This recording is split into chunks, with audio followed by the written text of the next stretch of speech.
हमारे शास्त्रों में भी चौथ का जो चंद्रमा होता है उसको नहीं देखा जाता।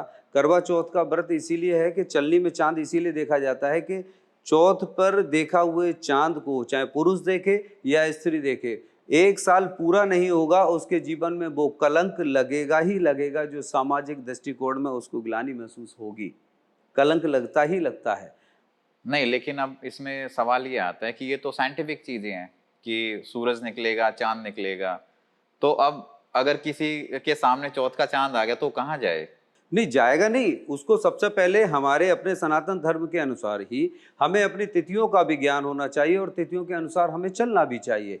तो तिथि का उसको ये पता होगा कि जो हमारे जीवन में जो लोग अनजाने अनचाहे उसमें देख लेते हैं, बहुत सारी चीज़ें हैं, देखने के बाद उनके जीवन में कलह, कलेश, कलंक और इतनी सारी चीज़ सामाजिक दृष्टिकोण में जो मानहानि होती है, इसके पीछे रीजन है, हर एक चीज के पीछे रीजन है। ऐसे ही चंद्रमा को देखने का चंद्रोदय के समय पर लगभग 40 मिनट तक हमें चंद्रमा का विशेष ध्यान रखना चाहिए कि आज चौथ है और इस समय पे हमें चंद्रमा की तरफ नहीं देखना है, क्योंकि ये श्रापित है। चौथ का चंद्रमा हमें देखने का मतलब एक साल के अंदर हमें कलंक जरूर लगेगा। आपने देखा है कि घरों में करवा चौथ का व्रत महिलाएं रख रही हैं, बच्चों को भेजती हैं बार बार, पतिदेव जाएंगे देखने के लिए कि हाँ हमारी पत्नी बहुत खुश हो जाएंगी कि हम चंद्रमा देख आए, कि निकल आए कि नहीं। आपको टाइमिंग पता है, चंद्रमा का समय क्या है, चंद्रोदय के समय क्या है, वो आपको पता है। आपको यदि देखना भी है तो अपनी चलनी लेकर जाइए और देख कर आइए, चलनी में से देखिए कि चंद्रमा दिख रहे हैं कि नहीं दिख रहे हैं, क्योंकि वो एक पर्दा है। जैसे आपने घर में स्त्रियों को देखा है कि एक पर्दा डालने से ऐसा नहीं कि वो बहू नहीं रही या वो सास नहीं रही, वो पर्दा है, सम्मान है। तो वो एक दूरी दोनों के बीच में जो पर्दा आ रहा है, जो चलनी में से हम देख रहे हैं, तो वो वहां पर जाकर देखना चाहिए। और उन चंद्रमा को अर्घ देने के बाद जो एक सिस्टम आपने देखा है कि पति पत्नी के बीच वो आए, उन्होंने देखा, जल ग्रहण किया, खाया पिया और आप अपने कपड़े उतारे, आप दोनों लोग पति पत्नी अपने बेडरूम में चले गए।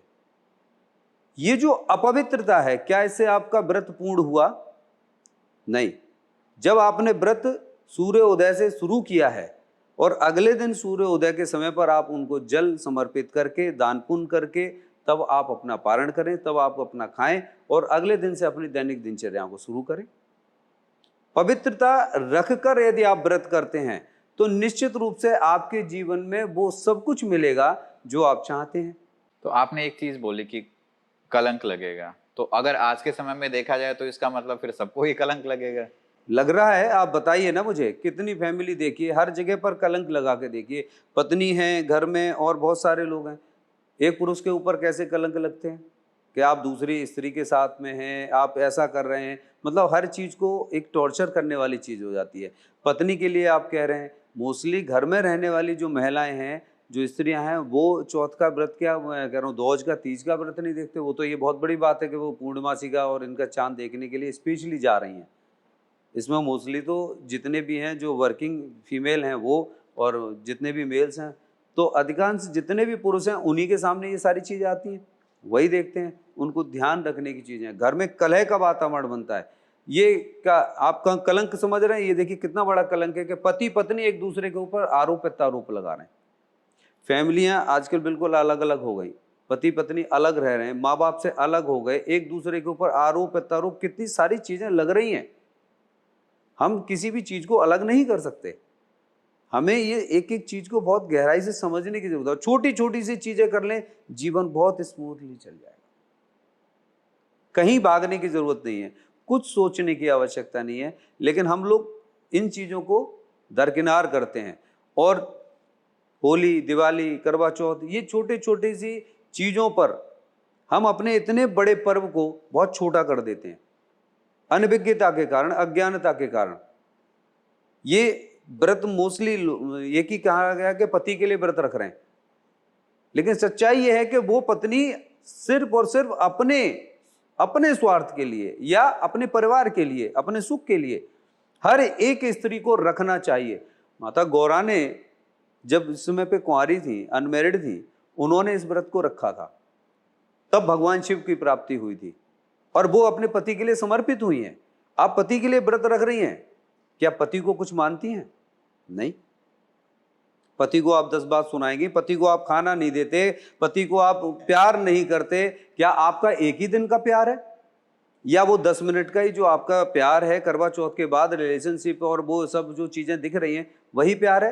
364 दिन यदि आपका पति आपसे परेशान है और आप एक दिन व्रत रख रही हैं, ये तभी तो आप ही का तो स्वार्थ है।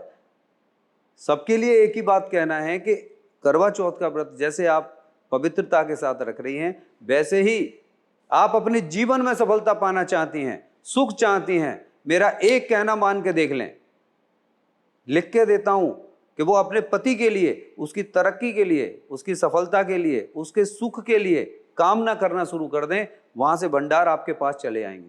अपने लिए मांगना बंद करें। जो बच्चे अपने आप के लिए सुख चाहते हैं, अपने पति के लिए सफलता, अपने पिता के लिए सफलताएं, अपने बाबा के लिए सफलताएं मांगना शुरू कर दें। देखिए उनके जीवन में परिवर्तन आता है कि नहीं? 100% परिवर्तन आएगा।